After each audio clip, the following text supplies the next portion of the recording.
Good afternoon, Mr. Chair. Magandang hapon po sa ating lahat. Maraming salamat at dumalo si Mr. Duterte dito sa meeting natin sa Quadcom. No? Ilang beses po natin pinapatawag kahit doon sa Committee on Human Rights ay hindi po dumating. So yung unang tanong ko po, Mr. Chair, ito pong war on drugs, nung panahon po ni Mr. Duterte, sa tingin po ba ng ating resource person, Mr. Chair, may na-accomplish po itong war on drugs? I had to do it because it was demanded of the time. And whether you believe it or not, whether you have the statistics different from ours, the government, it has gone a long way to protect the people, especially the children. Successful po. Successful po ba ang war on drugs ninyo, Mr. Chair? Successful, ma'am. So how do you measure po yung success ng war on drugs? Well, because it is minimize yung drugs. You cannot entirely eradicate drugs because pang hanap buhay yan eh. Until now, you cannot kill everyone na alam mo o hindi mo alam. It's a commercial thing that is of value. And people, yung walang trabaho, walang hanap buhay, papasok talaga dyan. Lalo na if they are criminally inclined to do it. So, sabi nyo na eradicate ninyo, Mr. Chair, Mr. Duterte, yung problema sa war on drugs nung panahon ninyo. And then, you cannot eradicate. No country in this planet, even the United States, it's more of a problem to them than us. Hindi mo ma-eradicate, ma'am. Hanap buhay yan. Okay, pero sinabi niyo po kanina, Mr. Chair, sinabi niyo po kanina na success. So how do you measure success? Yun po bang ipinasa ninyo sa Supreme Court na more than 20,000 na namatay sa panahon ninyo? Yung extrajudicial killings na karamihan ay mga bata. So nandito nga kanina, no, Mr. Chair, Mr. Duterte, yung mga biktima, yung mga pamilya ng mga biktima, lalong-lalo na yung mga biktima na inosente, mga bata, no, walang kinalaman sa droga, kagaya ng mga pinisent ng mga nanay dito. So paano nyo ma-measure yung sinasabi nyong success? Hindi nyo na-eradicate. Gumamit na kayo ng force. Pinagpapatay yung mga suspected na mga drugs personality. Pero, hindi pa rin na-eradicate. Sabi nyo, hindi nyo ma-eradicate yan kahit na gumamit na ng patayan.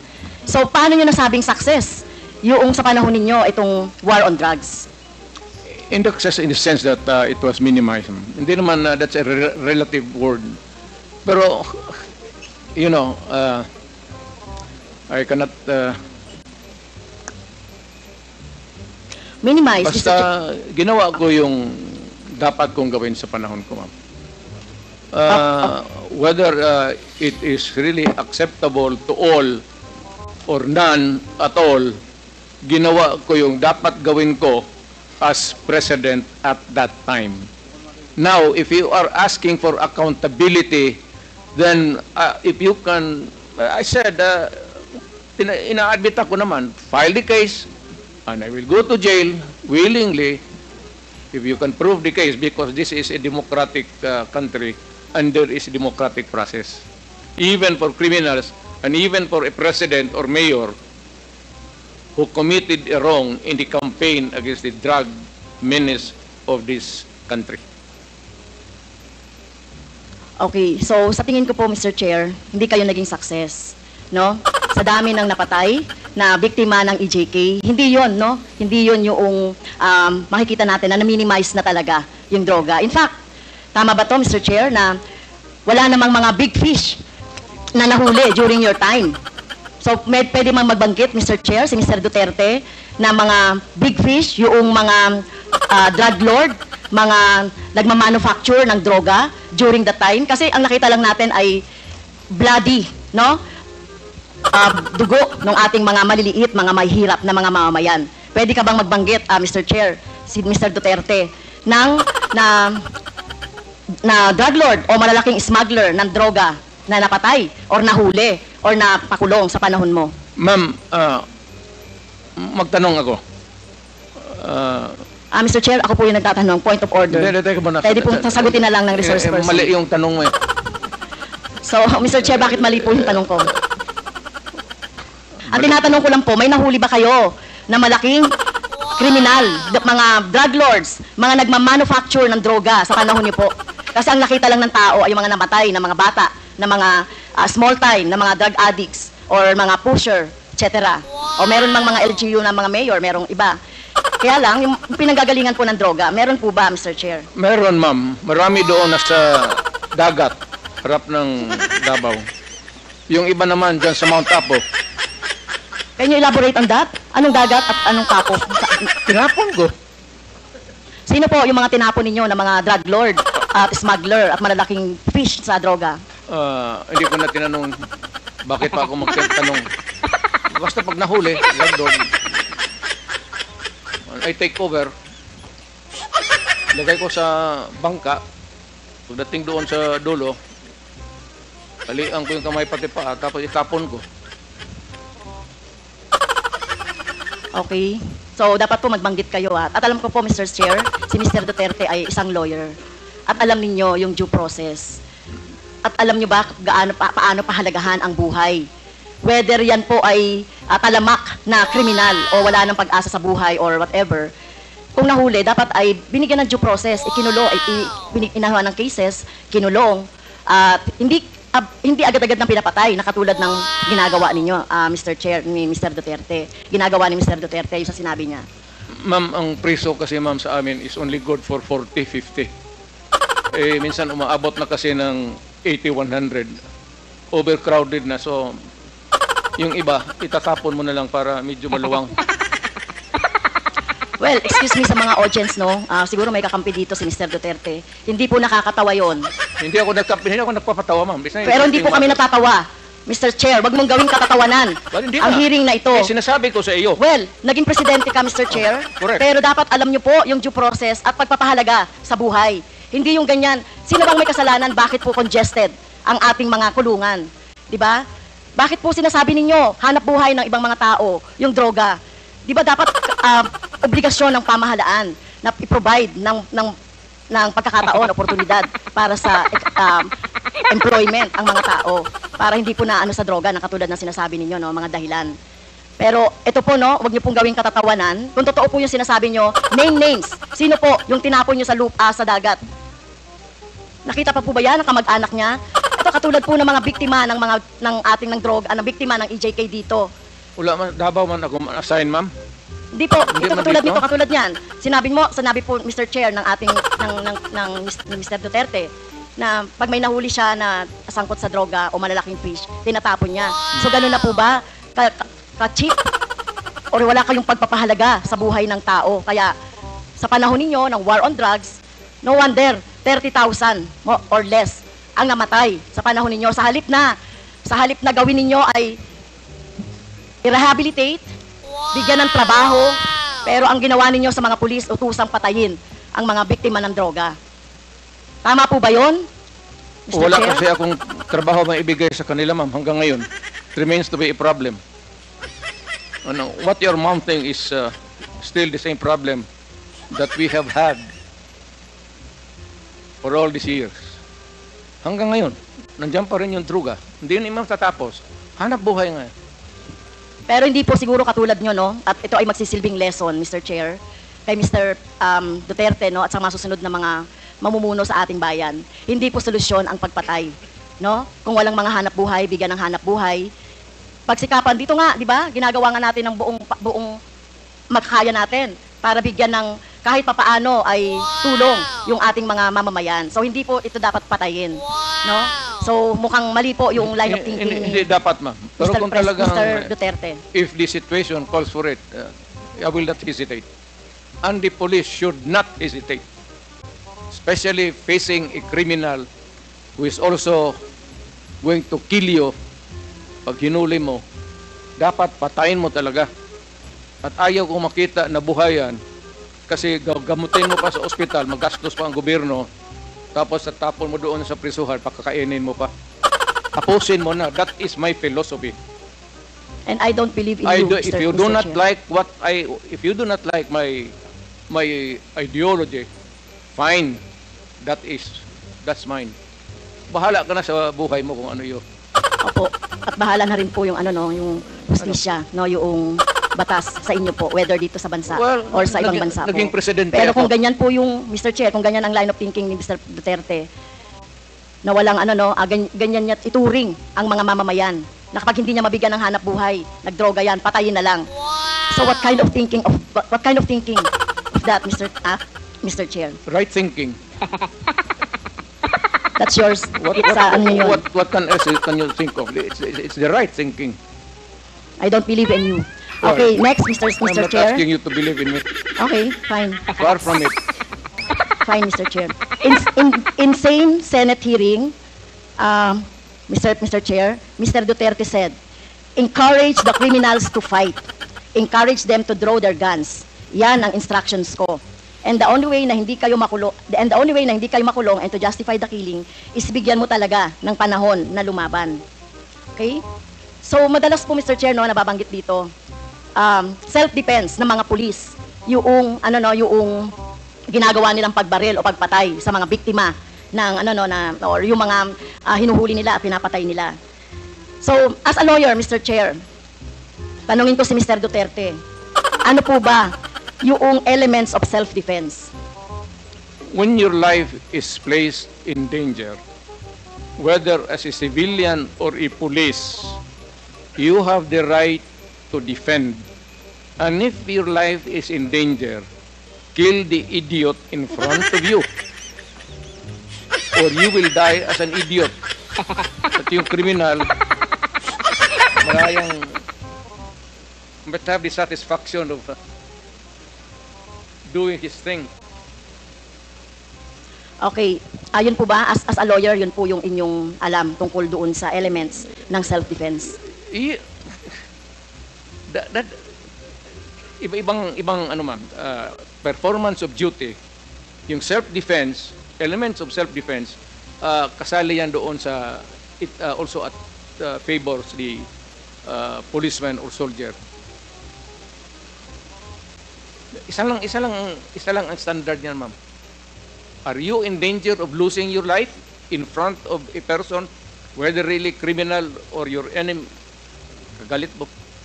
And there's a confrontation, a violent activity ensues. And if your life is in danger, put the idiot down. Rather mamatay ka. Ano ba itong buhay na ito? Okay. Magpadrama pa tayo. Thank you po, Mr. Chair. Salamat. So sinasabi niyo po, encourage the criminals to fight. Okay? Encourage Ay, them tama to yan. draw their guns. Drama yan, ma'am. Okay? So ang elements po ng self-defense ay, ang alam ko po, no, sa turo ng mga abogado, ay kung merong unlawful aggression. Eh yung bata po, meron bang yung napatay na mga bata, yung mga napatay na mga basta na lang nakursunadahan, etc. So wala ditong elements of self-defense, no? Number 2, reasonable necessity of the means employed to prevent or repel. So ang nangyari na po, pinatay na agad no? Pinatay na agad yung biktima. Pangatlo po, yung lack of sufficient provocation on the part of the person defending himself. Pero sinasabi dito, sufficient provocation. Mr. Chair, mismo nga sa presidente, dating presidente, si Mr. Duterte, sinabi mo na nga sa instructions mo doon sa inyong mga pulis, encourage the criminals to fight, palabanin. Okay? At narinig ko pa nga minsan ay kung walang baril ay bigyan ng baril. So encourage. So saan po dito yung elements of self-defense na sinasabi po ng mga pulis ninyo? Pero kayo po, kapag kapag yung time na nandiyan na yung biktima o nandiyan na yung suspect, kayo po talaga, gusto nyo patay talaga agad. I mean, I do not mean to be discourteous, Mr. Chair. I'd like to advise the lady to wag siyang pumasok diyan sa aggression. You'd never understand that. Wag na lang. Your hypothetical Hindi, Mr. Chair, si Mr. Duterte mismo nagsabi patayin agad. Wala bang pagkakataon na mabigyan na mabigyan ng pagkakataon yung suspect or yung gustong mahuli? Ang concept niya talaga patayin agad ang mga kriminal o yung mga addict o yung mga pusher. Pero ang tanong ko nga, hindi nyo ginawa yan sa mga drug lords. Okay? Hindi kayo nanghuli ng mga manufacturer ng drugs. Pero yung mga maliliit, ganyan ang tingin ninyo, ano? Yung mga kriminal na sinasabi ninyo. Ganyan yung tratuhin. Ganon ako gagago? Excuse me, Tingin mo, point of order. ganon ako Point of gagago? order, Mr. Chair. Kanina sinabihan na natin na may rule na bawal gumamit ng manaswang salita o hindi Hindi magandang salita.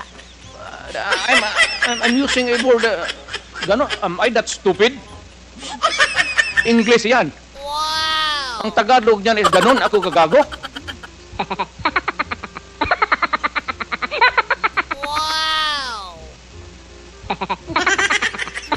Abogado ako, fiscal ako, ganon ako gagago? Tama kayo, Mr. Chair, tama po, si Mr. Duterte, abogado kayo. Pero alam ko, pag abogado, dapat alam niyo po yung due process of law. Alam niyo pong igalang ang karapatan at buhay ng tao, Mr. Chair. Huwag ka magbarurong, ma'am. You do not know me from Adam. Basta na lang anong narinig ninyo yung... That's is... You have 3 minutes left, Congressman Castro. Yeah, last, time na po ba, Mr. Chair? You have 3 minutes left. Okay, thank you, Mr. Chair. Si Michael Yang po ay kilala na at kilala pong malapit sa inyo kay Mr. Duterte, Mr. Chair. At in fact, sa panahon po ni Mr. Duterte, inappoint niya as economic manager.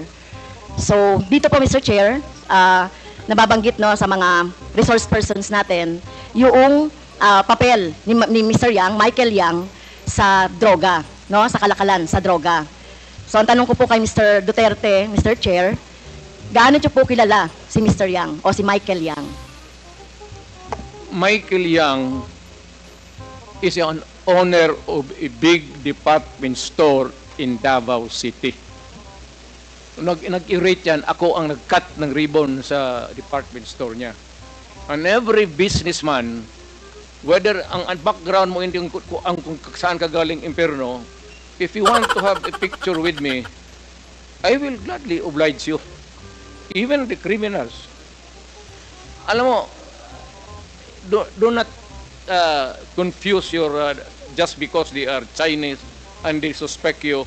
Michael Yang is out there. He has not been arrested.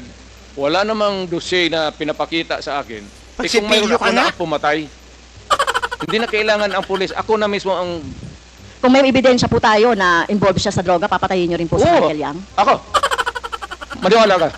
Kung may mga ebidensya po, papatayin niyo? Sasama, tawagan kita, kasama ko. Hindi po. Ayokong maging katulad Ako niyo, yung ayokong masama witness. doon sa patayan. You will So, be witness to a murder. Hindi ko po gagawin yun, Mr. Chair, sumama kay Mr. Duterte para pumatay. Yan ang problema mo. Okay. So, yun nga po, yun pong mga malalaking drug lords katulad ni Michael Yang na sinasabi. Pero hindi niyo po alam na involved sa droga si Michael Yang, Mr. Duterte, Mr. Chair. Mas marunong ako sa iyo, ma'am. Hindi talaga involved yan. Magtanong ka ng pulis ngayon. Gusto mo, magsama tayo sa NICA. Sama tayo sa NBI. Ngayon, pagkatapos nito, kung may makasabi sa iyo, may isang ahente na involved yan, yan lang ang suspitsa nila kasi pagka-in-check, yan, pagka sama-sama ng... Hindi po, I beg to disagree, Mr. Chair. Tayo po nirerespeto po natin ang citizenship. Tayo po marami pong mga... hindi po tayo against sa mga in-check. No, Hindi po that is tayo the against characterization. sa mga sinasabi nating Chinese. Lalo na kung Chinese, Filipino yan, na wala namang ginagawang krimen dito sa ating bansa. Kaya ang tinutukoy lang po natin yung mga involved sa krimen na mga nababanggit po dito sa ating hearing ng Quadcom. So, sana po, nung panahon ninyo po, dapat ang ikinulong at yung pinapatay instead ng mga mahihirap ay yung mga drug lords. Kaso wala kayong nahuling drug lords sa panahon ninyo. Si Michael Yang nandito pa. Hindi pa hinuli. At bakit siya hindi nahuli? Anong ginagawa nito? Magkagong pulis pati. Alam niyo po ba kung nasaan si Michael Yang? Nasa Davao. Either dito, nasa Davao. May malaking tindahan yan. Negosyante yan. Lahat ng negosyante na Chinese, natural born dito sa Pilipinas o from China, pagka dumikit sa akin yan, politiko ako, ma'am. Para sa akin, boto. At contribution sa eleksyon. Pera. Kailangan mo sa eleksyon, pera. Prangkahan tayo. Boto pati pera. Kung may maglapit sa amin na ganon, at wala namang ebidensya na nagkakalat sa harap mo, pero ako, pagka sigurado ako na ganon kayang sinasabi mo ngayon, ako mismo ang gogorgor sa tao na yan. Okay. Wala akong pasensya dyan sa mga ganon. So, Okay. do not worry. Last question. Last I question. love my Last question country na po, more Mr. than Chair. anybody else in this room. Dahil hindi po ako nasatisfy doon sa sagot ni Mr. Duterte, kaugnay doon sa, kasi gusto nating maturuan yung ating taong bayan, about doon sa, laging inaargumento na lang, self-defense, or whatever, o yung pag-encourage ng mga criminals to fight. So, pwede bang matanong si Ma'am, Attorney I am Neri? not here to satisfy you. Attorney Neri, Mr. Chair, to explain the elements of self-defense at bakit hindi pasok dito yung mga arguments ni Mr. Duterte. Thank you. Yung- Thank you, Mr. Chair. Hindi pasok po yung element. Ang elements kasi ng self-defense is una muna unlawful provocation on the part ng biktima. So kung inudyukan mo yon, ibig sabihin hindi siya nagpo-provoke. So tapos agad yung self-defense yun. Yung nabanggit ni Presidente kanina na official duty. Sa totoo lang, ang self-defense, whether official ka ng gobyerno o individual kang pribado, hindi yan requirement, hindi siya element. Kasi kahit wala kang official duty, pag ikaw may unlawful aggression ng isang tao, may karapatan ka mag-self-defense. Ang pangalawa, lack of sufficient provocation on the part of the police. Admission mismo ng Presidente na pinrovoke. So hindi talaga papasok sa elements ng self-defense yung ginawa ng police. Ngayon, klaro ba sa mga statements ng dating Presidente, yung kill, ina-admit niya naman yon. Yung pag-claim ng self-defense, afterthought na yon, tingin ko, Mr. Chair, kasi hindi naman niya binabanggit dati. Pangalawa, alam ng police yung self-defense. Parang may kausap kang command conference tapos, oy, pag nanlaban, tirahin nyo ha. No, all the policemen knew about that. That's not the issue. Ang context ng issue, Mr. Chair, sa Quadcom hearing, and in fact sa Senate, yung issue talagang right in the minds of everybody is hindi nanlaban. Wala namang nagdedebate dito na pag ang police ba ititreten, may karapatan ba siyang manlaban? Walang ganong debate dito. Wala sa discourse yan sa buong bansa. Nobody is saying na nanlaban na, may karapatan ka ba na birahin o hindi. Everybody knows that. Pero ang issue dito na ina-avoid ng kapulisan for a long time at ng administrasyon ni President Duterte, yung issue ng hindi talaga nanlaban.